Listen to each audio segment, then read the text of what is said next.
AC church नंदुरबारच्या वतीने सकाळच्या मनन चिंतनात आपणा सगळ्यांचं सहर्ष स्वागत आहे. आज आपण प्रभू माझा सर्व मार्गी नित्य मला चालवी हे गीत गाणार आहोत. यासाठी विजय संगीतातून गीत क्रमांक 36 आपण काढूया.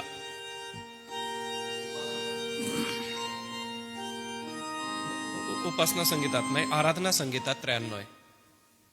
प्रभू माझा सर्व मार्गी. प्रभु माझ्या सर्व मार्गी नित्य मला चालवी, वात्सल्य प्रीती तयाची मनमनी मी वागवी, दिव्य शांती सौख्य तृप्ती त्यामध्येची मिळती, कष्ट त्रास येऊ टळी, पुरविल तो शक्ती. प्रभु माझ्या सर्व मार्गी राही माझ्या संगती, चुकतो मी मार्गी जरी, तरी मज सावरी, जीवनाचे अन्न पाणी पुरवी सदा मला, प्रस्तरातून उपाय हर्ष जरा पाहिला. प्रभु माझ्या सर्व मार्गी, आहा प्रेम पूर्णता, पित्याच्या गृहिणे तेथे पूर्ण तृप्तता, आत्मा तेव्हा माझा करी, अमरत्व परिधान, प्रभुनेच चालविले, गात राहू हेच गा. आजच्या दिवसासाठी प्रभूची कृपा आणि अनुग्रह मागूया. आज सन्मान्य रेव्हरंड सॅमसन जयकर पाळक साहेब पवित्र वचनातून बोलणार आहेत. अंजिराच्या निष्फळ झालेल्या दिलेल्या शापाबद्दल किंवा अंजिराचं जे निष्फळ झाड आहे त्याबद्दल आपण आज मनन चिंतन करणार आहोत. विषय असणार आहे की एवढे वर्ष राहू द्या. तर या आपण प्रार्थनेने आजच्या मननाला प्रभूकडे कृपा मागू. प्रिय प्रभू, आम्ही तुला धन्यवाद देतो तुझ्या प्रिय दासासाठी व त्यांच्याकडून होत असलेल्या ग्रामीण परिसर आणि आमच्या शहरी परिसरातील गौरवी सेवा कार्यासाठी. आज प्रभू निष्फळ अंजिराचं जे झाड आहे त्याबद्दल आम्ही मनन चिंतन करणार आहोत. हे मनन आम्हासाठी आशीर्वादित कर. बोलण्यासाठी लागणारी कृपा तुझ्या स्वर्गीय भांडारातून पाळक साहेबांना पुरीव. व दे बाप्पा, याही वर्षी असू द्या या शीर्षकाखाली आम्ही जे मनन करणार आहोत ते आशीर्वादित कर. ऑनलाईन पाहणारे जे प्रियजन आहे त्यांना देखील आशीर्वाद दे. व जसे सुंदर गीत आम्ही गायलं तसं प्रभू तो आमच्या सर्व मार्गात मार्गदर्शक असा हो. आजच्या दिवसासाठी तुझी कृपा मागतो आणि संपूर्ण दिवसभर तुझ्या सहाय्याची अपेक्षा करीत तुझ्या कृपेत वाढतो. प्रार्थना येशूच्या नावाने केली म्हणून तू ऐक. आमेन. ऑनलाईन पाहणारे सर्व प्रियजन व उपस्थित सन्मान्य वडील वर्गांच्या वतीने मी रेव्हरंड सॅमसन जयकर पाळक साहेब तुमचं स्वागत करतो आणि विनंती करेन की आपण पुढे यावं व आजचं मनन चिंतन आम्हाला द्यावं.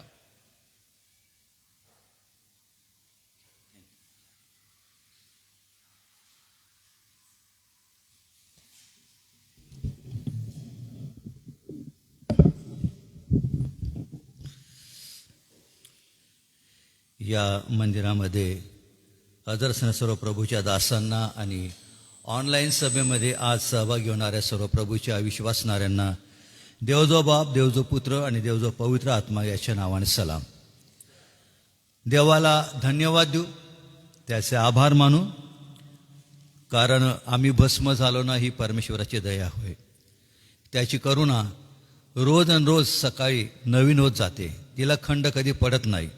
आणि म्हणून आजच्या नवीन दयेबद्दल, नवीन करुणेबद्दल, या नवीन वर्षाबद्दल आपण परमेश्वराला लाखो लाख धन्यवाद देऊ. या दिवसांमध्ये ख्रिस्ती जीवनामध्ये जीवन जगत असताना कौटुंबिक, वैयक्तिक, कौटुंबिक आणि सामाजिक जीवनामध्ये देवाने मला का ठेवलेलं आहे, या जगामध्ये जीवन जगत असताना देव माझ्याकडून कोणत्या गोष्टींची अपेक्षा करतो, आणि जर देवाला अपेक्षित असणारं जीवनाची पूर्णता ॲज अ ख्रिस्ती या नात्याने मी जर केलेली नसेल किंवा करणारच नाही, तर त्याचा बी एक समय निश्चितपणे बायबलमध्ये राखून ठेवण्यात आलेला आहे. त्याला न्यायाचा दिवस असं म्हटलेलं आहे. आणि म्हणून देवाची इच्छा आहे की आम्ही देवाच्या त्या भावी क्रोधापासून, त्या भावी न्यायापासून आमची सुटका व्हावी आणि त्या सदा सर्वकाच्या जीवनामध्ये निरंतर आमची वस्ती व्हावी. म्हणून देवाने हे 2026 हे वर्ष आज आम्हा सर्वांना दिलेलं आहे. आणि म्हणून आज लूक याचा 13वा अध्याय 6 ते 9 ही 3 वचनं, यातून काही विचार प्रभूचा दास म्हणून आपल्या पुढे मांडण्याचा प्रयत्न करतो. प्रभूच्या नावामध्ये मी प्रारंभ करतो. लूक शुभवर्तमान याचा 13वा अध्याय 6 ते 9 ही वचनं. त्याने हा दाखला सांगितला.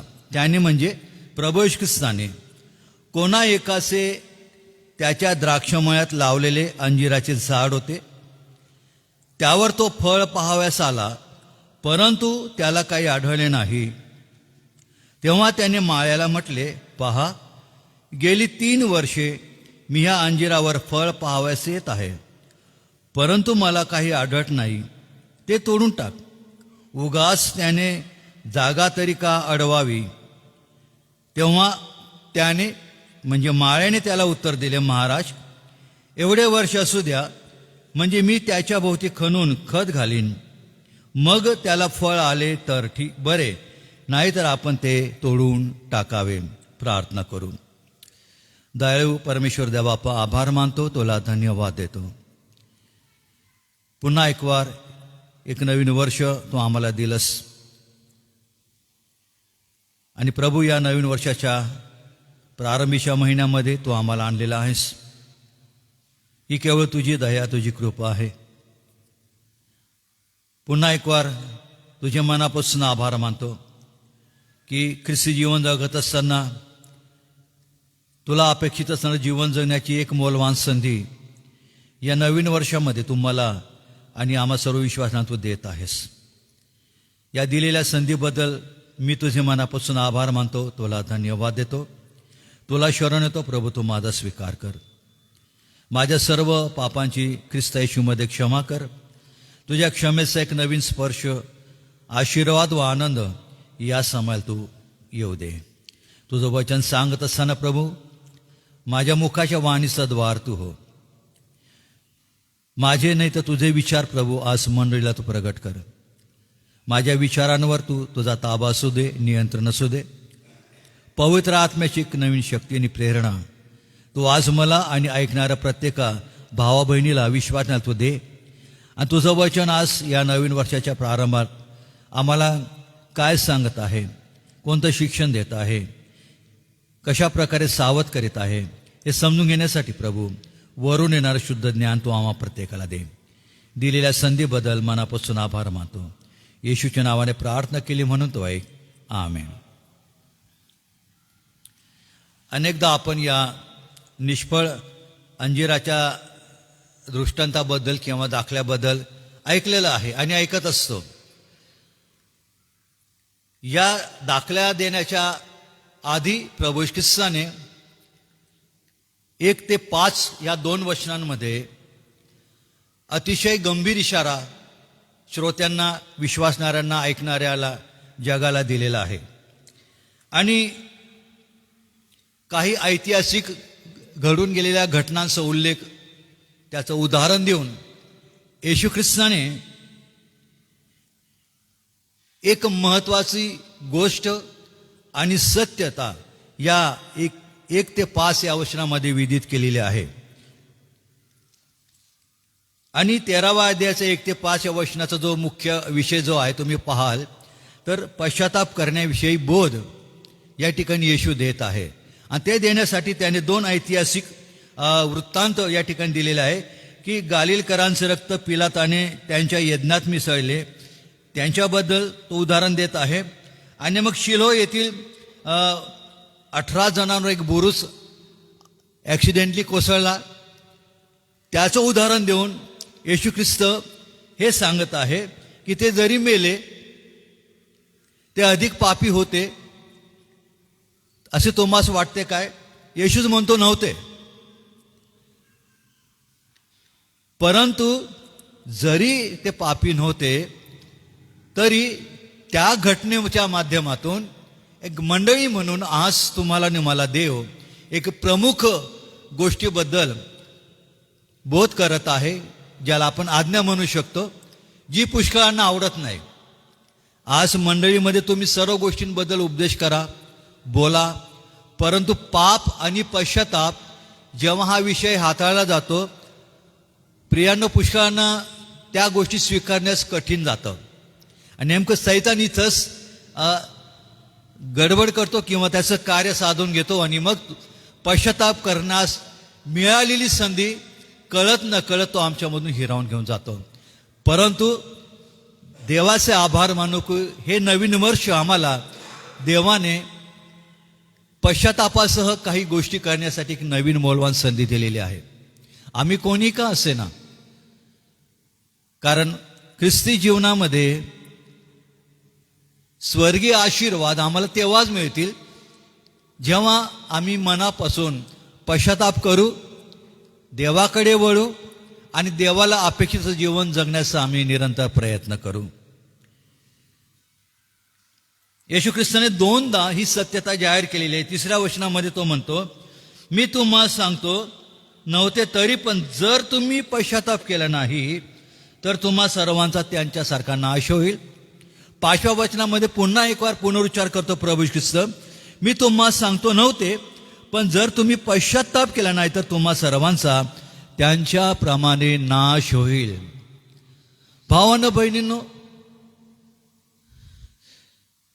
पश्चाताप ही अशी एक गोष्ट आहे की तिच्याशिवाय मनुष्याला देवाच्या स्वर्गीय राज्याचे द्वारे बंद करण्यात आलेले आहे, किंवा तो जाऊ शकत नाही. येशूची इच्छा आहे, येशूची आज्ञा आहे, देवाची आज्ञा आहे.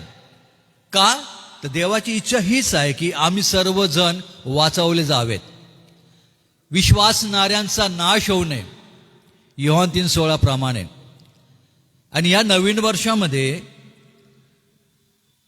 भूतकाळाचा जेव्हा आम्ही विचार करतो, कदाचित काही गोष्टी पूर्ण करण्यास आम्ही अक्षम ठरलो असाल, तर हे नवीन वर्ष त्याच्यासाठी आमच्यासाठी राखून ठेवलेलं आहे.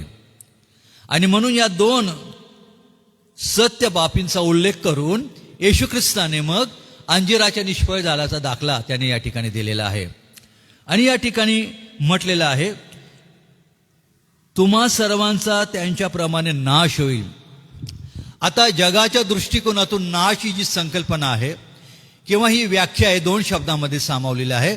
बायबलच्या दृष्टिकोनातून त्याला फार अलौकिक असं स्वरूप आहे, त्याचा फार वेगळा आणि सखोल अर्थ होतो. जगाच्या दृष्टिकोनातून नाश म्हणजे संपणं, अस्तित्व मिटून जाणं. मनुष्य जन्माला येतो, तो मरतो, राखेला राख, भूमीला भूमी, मातीला माती मिळतो, म्हणजे तो संपला.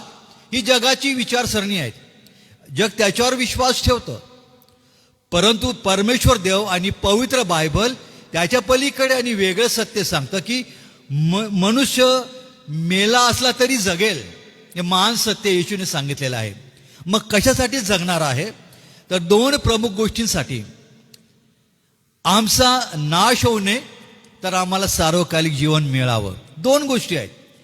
नाश याचा अर्थ मनुष्याचं जीवनाचं अस्तित्व संपणं असे नाही, तर मरणानंतरही मनुष्य त्याचं अस्तित्व कायम राहणार आहे. परंतु त्याच्यामध्ये फरक असणार आहे की विश्वासणारे हे देवाच्या राज्यामध्ये असतील आणि अविश्वासणारे, ज्यांनी पश्चाताप केला नाही, ज्यांनी देवाला ओळखलं नाही, ज्यांनी तारण नाकारलेलं आहे, ज्यांनी देवाला अपेक्षित फळ दिलेलं नाही, त्यांचा समय असा येणार आहे की एक दिवस ते त्या नरकाच्या अग्निकुंडामध्ये टाकले जाणार आहे. आणि नाश या शब्दाचा अर्थ त्या नरकाला उद्देशून म्हटलेलं आहे की मानवी आत्म्याची देवाच्या समक्षतेपासून युगानयुग सदा सर्व काळासाठी कायमशी होणारी ताटाटूट म्हणजे नाश या अर्थाने सिद्धांतिक भाषेमध्ये त्याचा अर्थ आणि वापर करण्यात आलेला आहे. बघा, मनुष्य फक्त सार्वकालिक जीवनासाठी प्रयत्न करतो, सार्वकालिक जीवन मिळावं धडपडतो, ही चांगली गोष्ट आहे. पण हे करत असताना आम्ही बेसावध राहू नये ही देवाची इच्छा आहे. आणि म्हणून बायबल वारंवार आम्हाला इशारा देतं की आपण सावध राहा, संधी साधून घ्या, कारण दिवसमान वाईट आहे. दाखला देण्याचा उद्देश हाच आहे येशूचा की कोणा एकाचे त्याच्या द्राक्षमळ्यात लावलेले अंजिराचे झाड होते. आता या ठिकाणी जेव्हा आम्ही अभ्यास करतो, बायबलचा सिद्धांतिक अभ्यास करतो, तेव्हा द्राक्षमळा हे इस्रायल राष्ट्राला उद्देशून म्हटलेलं आहे आणि अंजीर प्रत्येक यहुदी व्यक्तीच्या संदर्भात त्या ठिकाणी बोध करण्यात आला आहे. आणि तुम्ही बघा की अंजीर किंवा अंजिराचं झाड जे आहे इस्रायल राष्ट्र किंवा इस्रायलला अनुलक्षून, व्यक्तीला अनुलक्षून करण्यात आलेलं आहे. आणि मग प्रभू येशू ख्रिस्त या ठिकाणी मध्यस्थाची भूमिका निभावताना पाहत आहे. कोणी एक म्हणजे परमेश्वर आहे. परमेश्वराने या जगामधून, सर्व लोकांमधून, सर्व देशामधून आपली पवित्र प्रजा म्हणजे इस्रायल राष्ट्राला, यहुदी लोकांना निवडून घेतलेलं होतं. आणि या जगामध्ये त्यांचं एक वेगळं अस्तित्व, ज्याला कनान देश असं म्हटलेलं आहे. पॅलेस्टाईन पूर्वीचा, आताचा कनान आणि आताचा इस्रायल. देवाची अपेक्षा ही होती की ज्या राष्ट्राला मी निवडलेलं आहे, मी पाचारण केलेलं आहे, त्या माझ्या निवडलेल्या लोकांनी, त्या माझ्या निवडलेल्या देशाने या जगामध्ये असताना मला अपेक्षित असणारं जीवन जगून माझा गौरव केला पाहिजे. हा जुना कराराचा इतिहास आम्हा सर्वांना माहिती आहे. परंतु बायबल असं स्पष्ट म्हणणं की वारंवार येशू ख्रिस्ताच्या काळापर्यंत जुना करार, शेवटचा अध्याय मलाकी, शेवटचा संदेष्टा, आम्ही पाहतो की इस्रायल राष्ट्र हे वारंवार देवाविरुद्ध वागत होते, पाप करत होते. अनेक प्रकारच्या गोष्टी त्यांच्या जीवनामध्ये होत्या. देव त्यांना शिक्षा करी, ते देवाकडे वळत पुन्हा ते तसंच करत. शास्त्र्यांच्या पुस्तकात तुम्ही वाचाल तर ज्याला मनाला येईल तसं तो वागत होता असं म्हटलेलं आहे. इतकी भयानक अवस्था, आध्यात्मिक अंधकार या इस्रायल राष्ट्रामध्ये दाटलेला असताना एक जगाचा प्रकाश म्हणून, जीवनाचा प्रकाश म्हणून देवाने येशू ख्रिस्ताला या जगामध्ये पाठवले होतं. तो आधी आपल्या यहुदी लोकांसाठी आला. हरवलेले, जे देवापासून दूर गेलेले होते, त्यांच्यासाठी येशू या जगामध्ये आलेला होता. परंतु काय झालं? त्याने म्हटलं होतं की मनुष्याचा पुत्र हरवलेले, शोधाव्यास व ताराव्यास आलेला आहे. परंतु याच देवाच्या निवडलेल्या यहुदी लोकांनी, यहुदी राष्ट्राने येशू ख्रिस्ताच्या द्वारे जी महान प्रीती त्यांच्यावर करण्यात आलेली होती, जे तारण त्यांना देण्यात आलेलं होतं, देऊ केलेलं होतं, जी कृपा त्यांच्यावर प्रगट करण्यात आलेली होती, ती कृपा त्यांनी नाकारली. ते तारण त्यांनी धिक्कारलं. देवपुत्र जो प्रभू ख्रिस्त, ज्याच्यापासून तारण मुक्ती आहे, त्याला त्याने नाकारलेलं होतं. आणि मग हे तारण यहुदी राष्ट्रापासून वळवण्यात आलं आणि ते सर्व जगाला सोपवण्यात आलं. आणि म्हणून योहान 3:16 ही भविष्यवाणी त्या अर्थाने प्रगट झालेली आम्हाला पाहायला मिळते की देवाने जगावर एवढी प्रीती केली की त्याने आपला एकुलता एक पुत्र दिला यासाठी की जो कोणी म्हणजे जगातील प्रत्येक व्यक्ती जी येशूला स्वीकारते, येशूवर विश्वास ठेवते, आपला तारणा म्हणून स्वीकार करते, त्याला पहिले काय आहे? सार्वकालिक जीवन आहे आणि अविश्वासणाऱ्यांसाठी सार्वकालिक नाश आहे. हे महान सत्य या एकाच वचनामध्ये सामावलेलं आहे. आणि मग या ठिकाणी अंजिराचं झाड होते. जगामध्ये इस्रायल राष्ट्राला एका झाडाप्रमाणे ठेवलं, परंतु देवाची अपेक्षा होती की हे इस्रायल माझे लोक अपेक्षित फळ देतात का, जीवन जगतात का? तो त्यावर फळ पावस आला, परंतु त्याला काही आढळलं नाही. तेव्हा त्याने माळ्याला म्हटले, गेली 3 वर्षे पहा या अंजिराच्या झाडावर फळ पावस मी येत आहे, परंतु मला काही आढळत नाही. 3 वर्ष म्हणजे 1, 2, 3 असं वर्षाचा समय नाही आहे. कारण देवाला 1 दिवस 1000 दिवसांसारखा आहे, 1 वर्ष 1000 वर्षासारखं आहे. प्रेषितांच्या पहिल्या अध्यायामध्ये म्हटले, काळ आणि समय जाणणं तुमच्या हातामध्ये नाही आहे. परंतु निश्चितपणे उपदेशकांनी म्हटले की प्रत्येक गोष्टीचा उचित समय आहे. फार मोठी यादी आहे. समय, काळ आणि वेळ ही देवाच्या हातामध्ये आहे. यासाठी आहे की त्याने जो समय मनुष्याला जीवनामध्ये दिलेला आहे, त्या जीवनामध्ये, त्या समयामध्येच मनुष्याने देवाला अपेक्षित असणारं जीवन जगून त्याला संतोष दिला पाहिजे, त्याला त्याचं गौरव केला पाहिजे. परंतु इस्रायल राष्ट्राच्या संदर्भात आम्हाला काही पाहायला मिळत नाही, आढळत नाही. तेव्हा त्याने माळ्याला म्हटले. आता या ठिकाणी जो माळी आहे तो येशू ख्रिस्ताचं स्वरूप किंवा दर्शक आहे असं म्हटलेलं आहे. आणि तो येशू ख्रिस्त या अंजिराच्या झाडासाठी मध्यस्थी करताना आम्हाला पाहायला मिळत आहे. माळी म्हणजे येशू ख्रिस्त, आणि ती त्याने केली. परंतु एक समय असा आला की या अंजिराच्या झाडानेच येशू ख्रिस्ताला नाकारलं. आणि म्हणून वधस्तंभावर जाण्याआधी येशू ख्रिस्ताने त्या पवित्र नगरीकडे काय केलेलं आहे? रडत रडत, लूक म्हणतो की हुंदके देत देत विलाप केला आणि म्हणाला, यरूशलेम यरूशलेम, संडे स्टँडची घात करणारे, कितीदा तुला जवळ करण्याची माझी इच्छा होती, परंतु तुझी नव्हती. तुझ्यावर कृपादृष्टी केल्याचा समय तो ओळखला नाही. तुला आता ओसाडणार. आणि बघा, देवाविरुद्ध वागण्याचा, देवाविरुद्ध पाप करण्याचा परिणाम देवाच्या निवडल्या लोक आजपर्यंत भोगत आहे. सर्व जगामध्ये पांगापांग झालेली आहे, आपल्या वतनापासून दूर गेलेल्या आहेत. परंतु यरूशलेमचं जे भाविक गौरव आहे ते पुन्हा देव स्थापित करणार आहे. त्याच्या निवडलेल्या लोकांना तो एक समय पुन्हा संधी देणार आहे. यरूशलेममध्ये तो एकत्र करणार आहे. सांगायचा उद्देश हा की या निवडलेल्या राष्ट्राने देवाची अपेक्षा पूर्ण केली नाही. मग ही अपेक्षापूर्ती तो आज आम्हा विश्वासणाऱ्या मंडळीकडून करत आहे. तो म्हणतो, महाराज एवढे वर्ष असू द्या. फार मार्मिक, फार गंभीर असा हा विषय आहे. मी आधीच म्हटलं की समय थांबण्यासाठी नसतो, समयाला पंख असतात. आम्ही विचार करतो 2025 सालचा, अनेक सुखदुःखाच्या प्रसंगांनी ते आम्हाला मिळालं. अनेक आमचे प्रियजन आम्हाला सोडून गेले. वर्षाचा प्रारंभही दुःखद घटनांनी झाला, शेवटही दुःखद घटनांनी झालेला आहे. मग मनुष्य कर्तव्य म्हणून आमचं काय काम आहे? तर या घटनेपासून देव आम्हाला शिकवतो की समय मर्यादित आहे तुमच्यासाठी.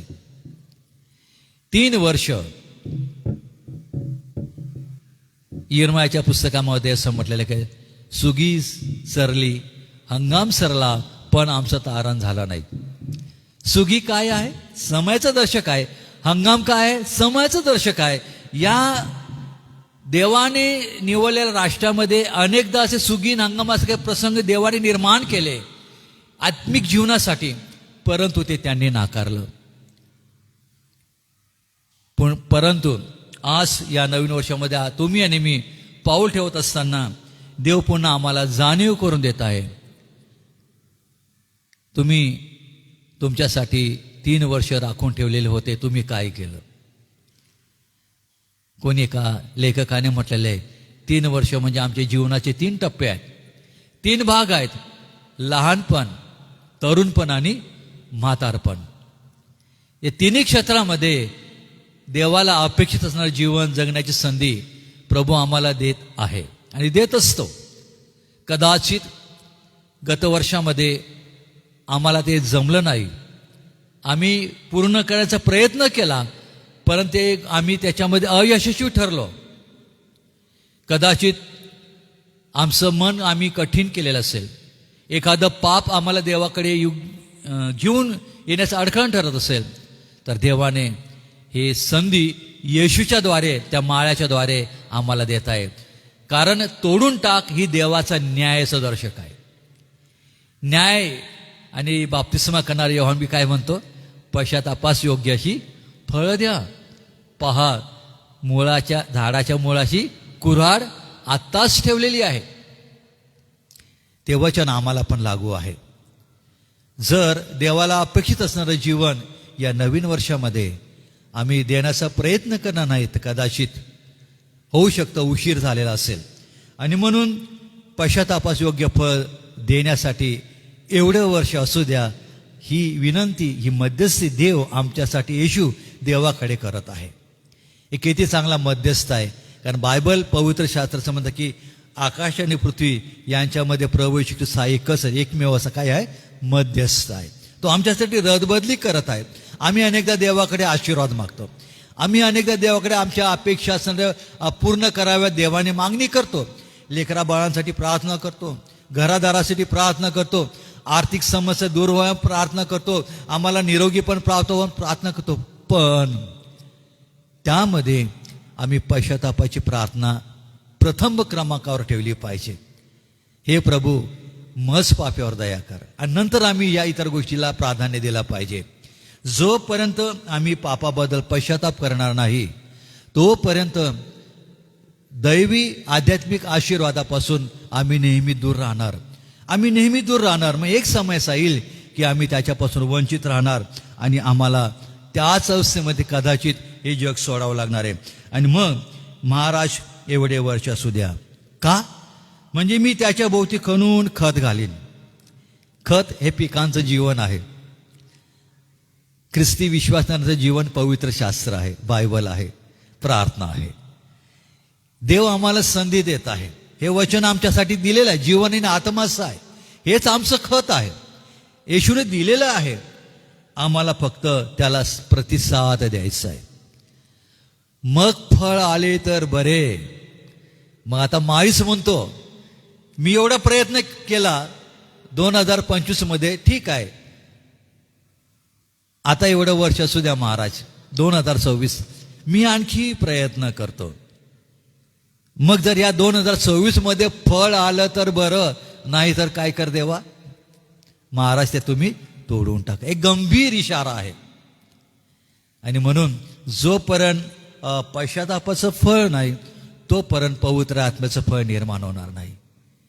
आणि म्हणून गलतीकरास पत्राच्या अध्यायामध्ये आपण पवित्र आत्म्याचं फळ किंवा त्याचे सद्गुण वाचतो, पण त्याच्यावरची आधी भयंकर आहे, ती धरून आहे, ती दोघी धरून.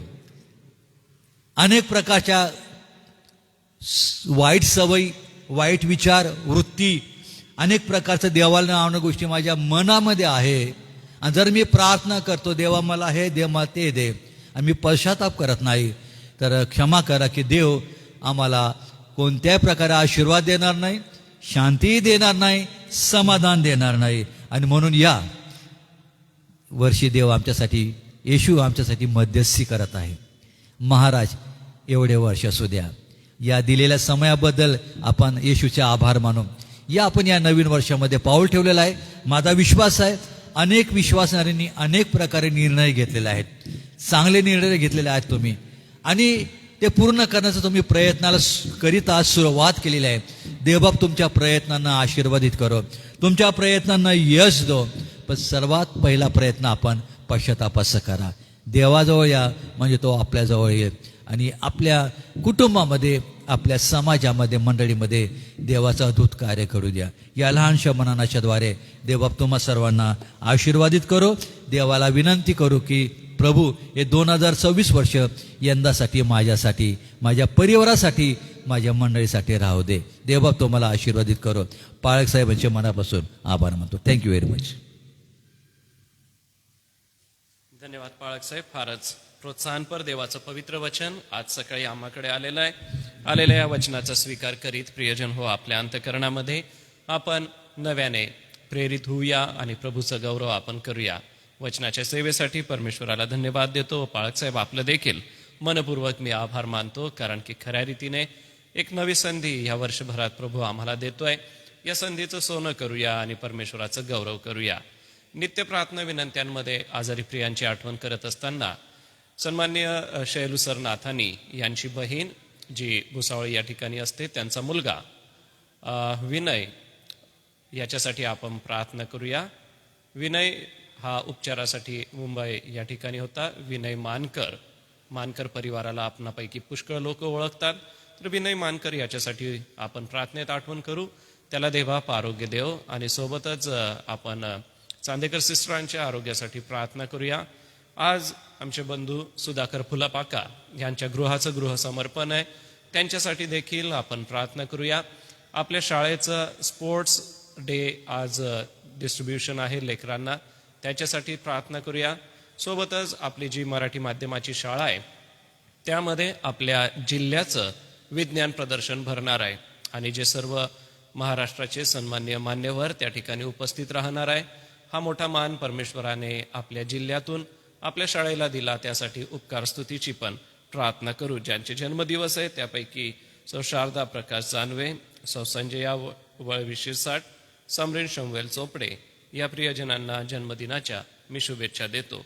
मी रेव्हरंड विश्वास पाडवी साहेब आपणाला विनंती करणार आहे, सर्वांच्या वतीने कृपा करून आपण पुढे येऊन प्रार्थना करा.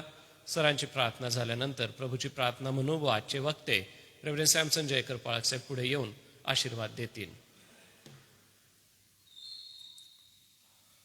आमच्या स्वर्गातील जिवंत आणि थोर देव बापा, पुन्हा एक वार आम्ही तुझ्या नावाला धन्यवाद देतो. प्रभू, तुझी स्तुती करतो. खरोखर तू किती चांगला आहेस याची अनुभूती प्रभू तू आम्हाला प्रतिदिवशी येऊ देतोस. आणि म्हणून प्रभू देवापा, आम्ही मनापासून तुझे आभार मानतो आणि तुझी स्तुती करतो. आजच्या या सुंदरशा प्रार्थना सहभागितेमध्ये प्रभू, तुझे दास रेव्हरंड सॅमसन जयकर यांच्या मार्फत प्रभू देवापा जे वचन आमच्या कानावर पडलेलं आहे, ऑनलाईन असलेल्या आमचे बंधू भगिनी यांनी ऐकलेलं आहे. परमेश्वरा, खरोखर तू वेळोवेळी आम्हाला सावध करणारा परमेश्वर आहे.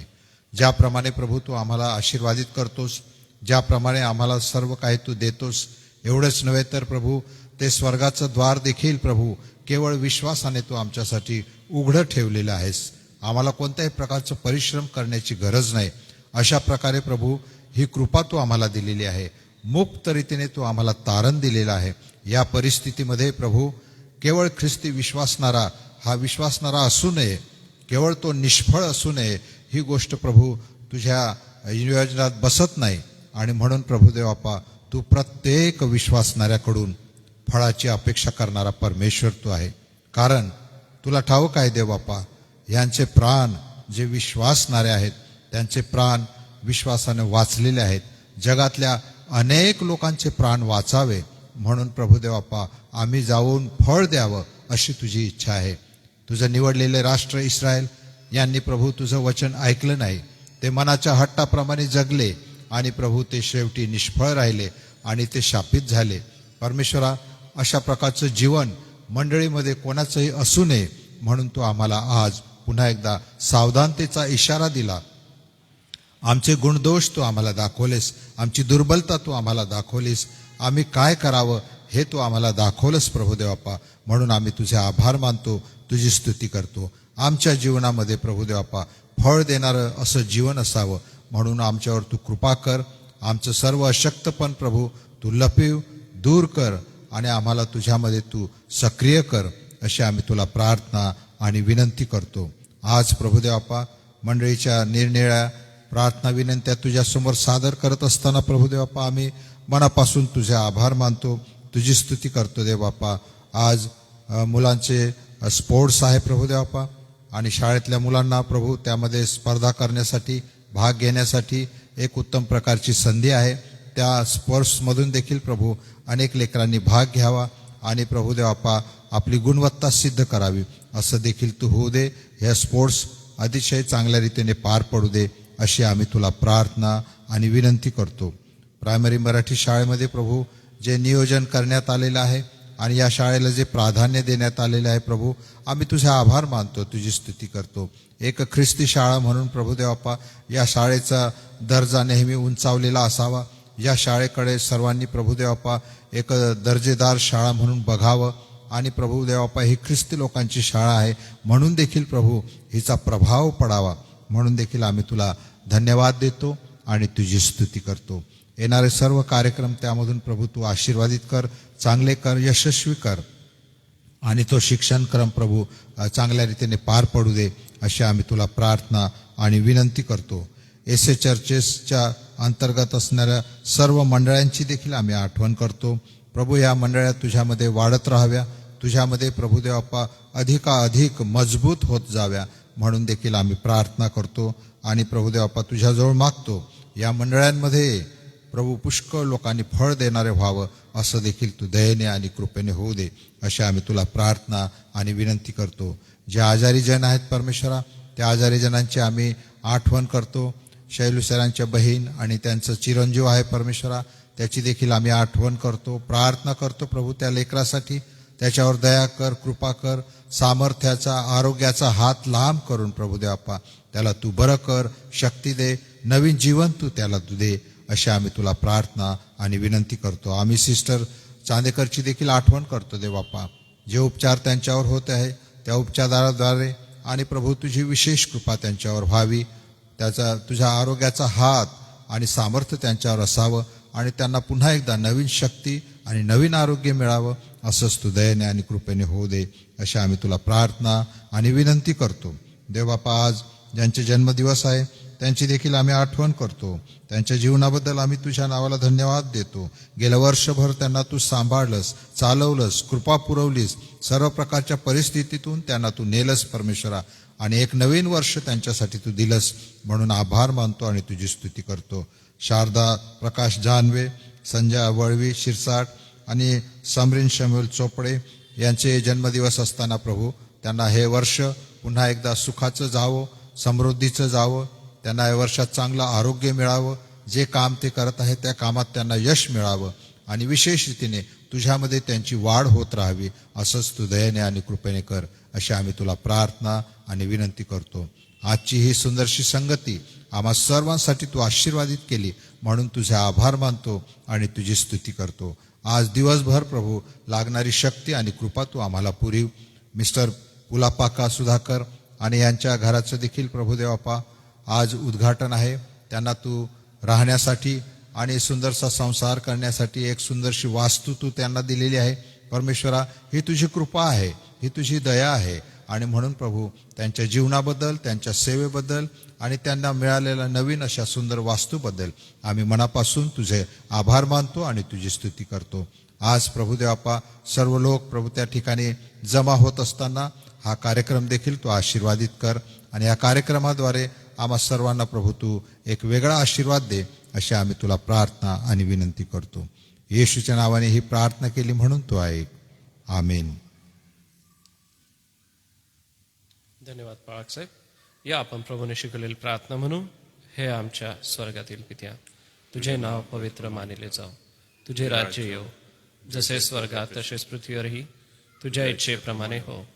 आमची रोजची भाकर आज तू आम्हास दे आणि जसे आम्ही आमच्या ऋणी ऋण सोडितो तसेच तू आमचे ऋणी आम्हास सोड आणि आम्हास परीक्षेत आणू नकोस तर आम्हा सर्व वाईटापासून सोडीव, कारण की राज्य, सामर्थ्य आणि गौरव ही सर्व काळ तुझीच आहे. बाळक साहेब आशीर्वाद देतील.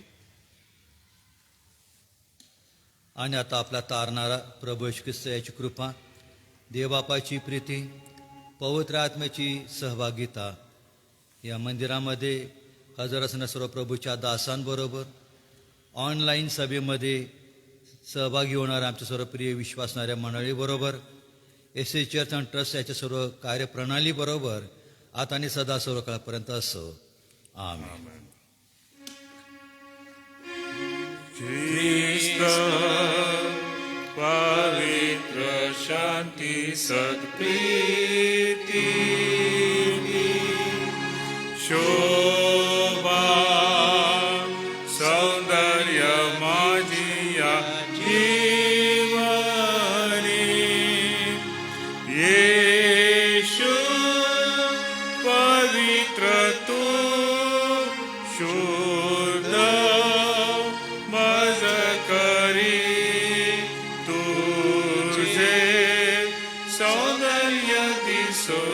जीवनी. आमेन. उद्या शनिवार म्हणून डिवोशन होणार नाही, परंतु रविवारी सकाळी 9 वाजता एसी चर्च नंदुरबार येथून ऑनलाईन रविवारची सभा होईल. सर्वांना सलाम.